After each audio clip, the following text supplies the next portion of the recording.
Wife එක පොඩි ගමනක් යනවා. සර් දැන් දුවට සනීපද? කාගේ දුවටද?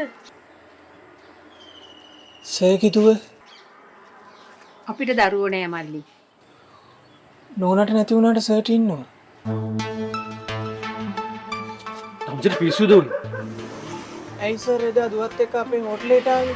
ඒ ආපු වෙලාවේ සර් කිව්වේ දුවට ටිකක් සනීපමදී පැය දෙකක් විතර නිදාගන්න තැනක් හොයාගෙන ආවි කියලා. මොනවද මේ කියන්නේ? උන්ට පිස්සු.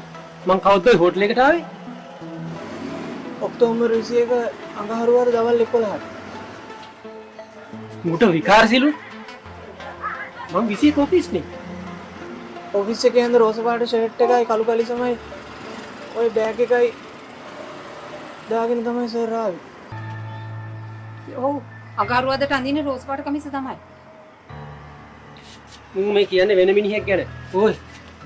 රෝස් පාට සෙට් අඳින්න මිනිස්සු මං විතර දින්නේ. තව උන් එන්නේ නැති. හැබැයි රෝස පාට ෂර්ට් එකක් ඇඳගෙන අසනීප වෙච්ච දුවත් එක්ක ආලක මන්දා හෝටලේට ආවේ සර් තමයි.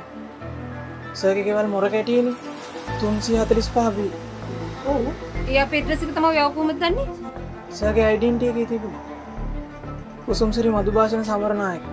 සර්ගේ නමනේ 68 නේ ඉපදුනේ. කාත් එක්කද මිනිහා තමයි හෝටල් ගානේ ගියේ? සිලු මම ගියේ නෑ. ආව නෝන අවුරුදු 21 විතර චූටි ලස්සන දුවෙක් එක්ක ආවේ. පව් එයා හොඳට මසනීපෙන් හිටියේ. නිදාගත්තට වැඩක් වුණේ නෑ. ආවට වඩා අමාරුවෙන් ගියේ.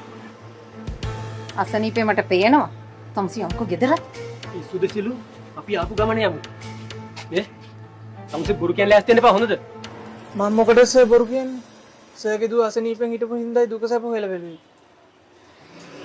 මං ගිහින් එන්නම් සර්. දෙපිටයි.